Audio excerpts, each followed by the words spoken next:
Once upon a time in a movie world not so far away, we meet Jessica, a recently widowed woman who is ready to take on the world.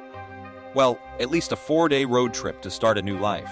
Cue the dramatic music. She opens her map app, praying the technology doesn't lead her astray like it did to all those poor adventurers in the movies. As she cruises along, enjoying the freedom of the open road, she enters the mysterious realm of the woods. Suddenly, a wild black car appears. It's like a slow-moving ninja, toying with Jessica's patience as she tries to overtake it. The car's got skills, though, matching her every move like a seasoned dance partner. Jessica's inner daredevil emerges, and she decides to make a bold move, attempting to escape this black car of doom. But wait, a wild truck appears? This is getting more complicated than a soap opera plot. The black car plays hard to get, and Jessica's adrenaline levels skyrocket like she's in a high-speed romance movie.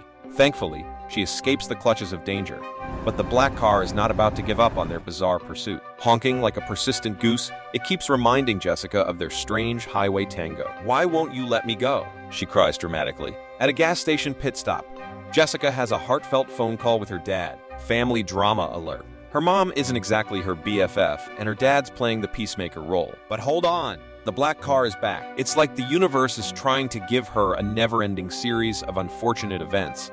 To recover from all the excitement, Jessica decides to crash at a quirky motel. She flips through nostalgic pictures of her and her late husband, wondering if he's sending her a sign from above like a rom-com angel. In the morning, just when Jessica's about to wave goodbye to her eventful adventure, the plot thickens. A shady stranger with an arm cast steps into the scene. He reveals himself as the driver of the elusive black car.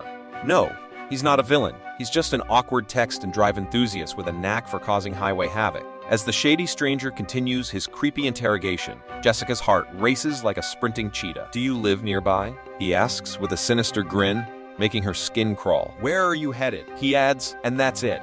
Jessica's internal danger alarm goes off like a fireworks display. Summoning all her courage, she excuses herself from this bizarre encounter and hits the gas like a rocket blasting off. She's finally on the highway through the eerie forest, hoping to leave this weirdness behind. But alas, fate has other plans. Just when Jessica thinks she's free, she spots that black car again, right smack in the middle of the road. Like a malevolent roadblock from a horror movie, the shady stranger looks lost, but Jessica isn't taking any chances. Locking her car like a safe fortress, she lowers her window just a smidge, enough to hear the guy out without inviting him in like a vampire. His excuse? "My car engine died," he claims, asking for a lift to the nearest gas station. Suspicion fills the air, and Jessica offers a safer solution, calling for help. But Mr. Creepy refuses, determined to get her out of the car. "No way, Yosi." Jessica steps on the gas, leaving him in the dust of her suspicions. Hours later, at another gas station, Jessica finally answers her mom's call. Drama alert. Mom's not thrilled that Jessica took off without a family notification, but our fearless protagonist has her reasons. She's on a mission to move on from her late husband. Surprise, surprise, the same darn car appears again, creeping Jessica out like a haunted ghost story. She hops back into her car, ready to flee because it's clear this guy is stalking her like a determined shadow. He approaches her window, but she's got the pedal to the metal, making a speedy escape. Oh no, a white van jumps in, blocking her path like an obstacle in a suspense thriller. The creeper is persistent, explaining he just needs a bathroom break and calling her overreacting like a character from a bad slasher movie. Enough is enough. Jessica ignores his pleas and maneuvers her way out like an action movie stunt driver. Her heart pounds like a bass drum as the black car tails her like a relentless predator in the dark. With adrenaline surging, she dials 911 like a pro, but panic sets in as the operator asks for her precise location. "I'm being chased. I'm being followed," she screams, trying to provide whatever details she can muster. The black car revs up like a sinister omen, and Jessica braces for the worst. But wait. Plot twist. The car zooms past her, disappearing into the night like a vanishing ghost, revealing it wasn't the shady stranger's car after all. 222. Once Jessica convinced the 911 operator that it was a false alarm, she let out a sigh of relief, thinking she was out of the woods.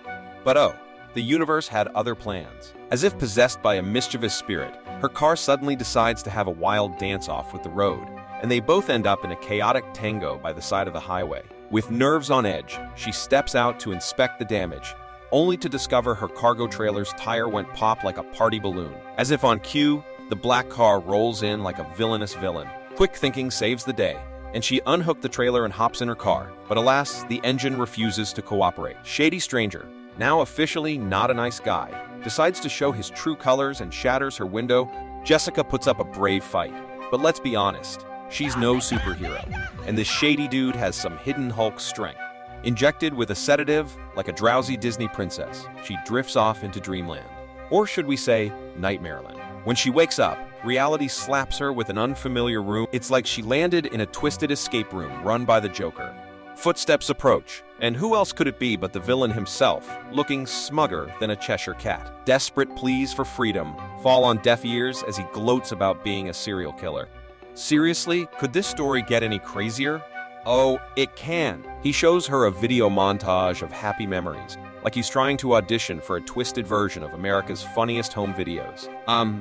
Then, like a creepy jewelry appraiser, he fixates on her wedding ring. The absurdity continues as he asks about her husband's demise, like a twisted therapist who skipped all the ethics courses. Jessica, determined to escape this madness, tries the good old gotta pee trick, but this guy's no fool.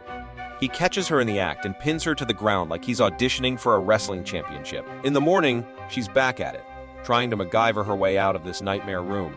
With a nail as her secret weapon, she pulls off some DIY magic to retrieve the key outside the door. Girl, you need your own survival show.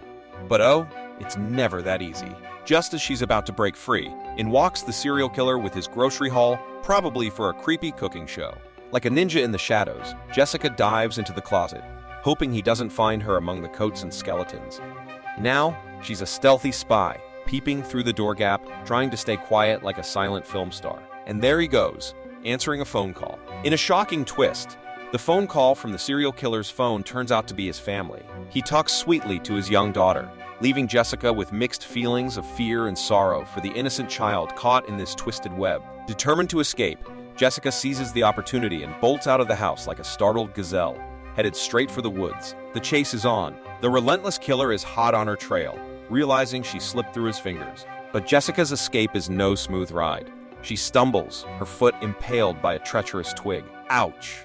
The pain is unbearable, but she pushes forward with sheer willpower, limping on like a wounded warrior. As the killer closes in, she has no choice but to take a daring leap into a river, praying she won't be swept away like a lost leaf. Miraculously, she survives, washed up on the other side, battered but alive. The woods become her battleground, a dance between survival and the sinister forces that want her gone. Suddenly, footsteps echo through the eerie forest, and Jessica's heart pounds like a bass drum. She hides and strikes out at the intruder, only to find it's a harmless old hunter who got more than he bargained for. Oops! With his broken phone and a heart full of pity, the hunter agrees to help Jessica, lending her strength and his wife's boots. A moment of relief, but the danger isn't over. A fallen tree blocks their path, and the hunter's confusion becomes an opening for the cunning killer's twisted lies. The tension soars as the killer tries to snatch Jessica away. But the old hunter isn't so easily fooled. A standoff unfolds, guns raised like in a Wild West showdown. Jessica flees into the woods once more, as the hunter tries to sort out the truth, unaware of the treacherous twist about to befall him. In a cruel turn of events, the killer brutally attacks the hunter, leaving Jessica in a desperate race against time and darkness. The night engulfs the forest like a sinister cloak, and the storm adds an extra layer of fear. Jessica finds shelter by a rock, her only comfort in the face of impending danger. But there's no rest for the wicked, as the killer's flashlight pierces the darkness like a predatory eye. Jessica makes her move, only to be met with a gunshot to the leg. In a wild twist of fate, Jessica channels her inner ninja and slips past the killer like a sneaky raccoon, taking refuge under the bushes. The suspense builds as he searches for her, like a goofy game of hide and seek with life or death stakes. The killer decides to play mind games, telling her she's got a ticking clock with her gunshot wound. 2 hours till certain doom. But Jessica's not falling for it. She stays put, proving she's as cool as a cucumber in this high-stakes showdown. To make things spicier, the killer throws down the rifle, like a bad guy who thinks he's unbeatable.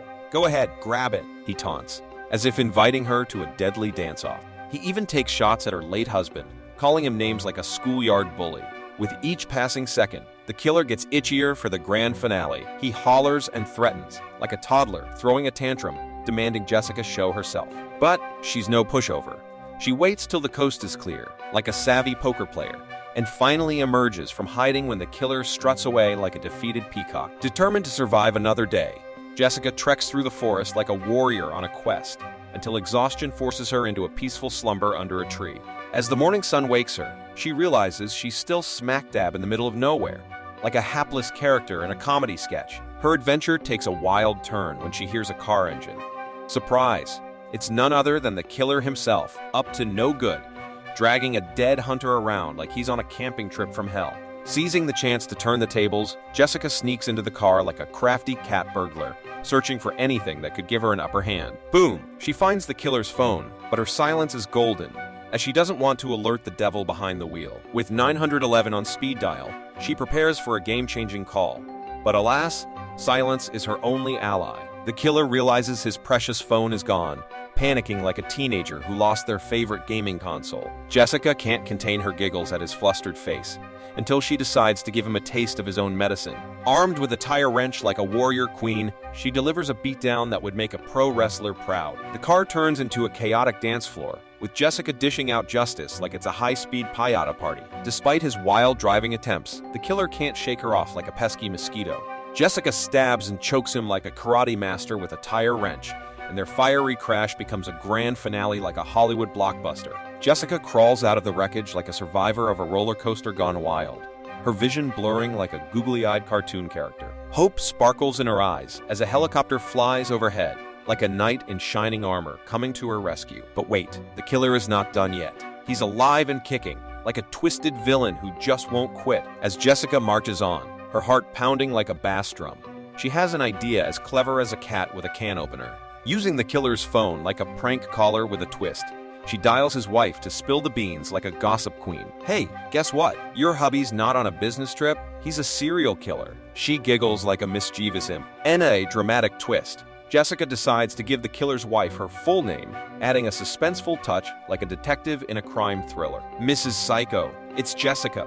If you find out I didn't make it, your husband's the culprit. The killer, furious as a cat in a bathtub, his face shows desperation, like a kid realizing all the cookies are gone. With nothing to lose, they launch into a crazy brawl, like a wrestling match on caffeine. The killer wields his knife like a chef on a cooking show, while Jessica, the DIY warrior, swings her metal tool like a pro carpenter, fighting a possessed furniture. Bam, pow, crash. But Jessica's got moves like Jagger, landing blows like she's playing a drum solo. However, just when things are looking good, the killer goes for a sneak attack, stabbing her like a mosquito on a summer night. It's a close call, but Jessica's got the resilience of a rubber ball. She fights back like a hungry kid at a candy store, sinking her teeth into his arm like it's a free chocolate bar. And then comes the grand finale. The ultimate move, Jessica stabs him right in the gut like a ninja with a sharpened broomstick. He's down for the count, pinned like a wrestler in a body slam. With victory in sight, she takes a moment to catch her breath, collapsing on the ground like a marathon runner crossing the finish line. Her eyes spark with determination, like a chess master watching their opponent's final defeat. The movie isn't over yet, but the audience can sense the epic conclusion looming. Just in the nick of time, like a majestic eagle coming to the rescue, a helicopter appears, ready to whisk our heroine away to safety. Thank you for watching, and please subscribe Mango Recap for more video like this and help the channel grow.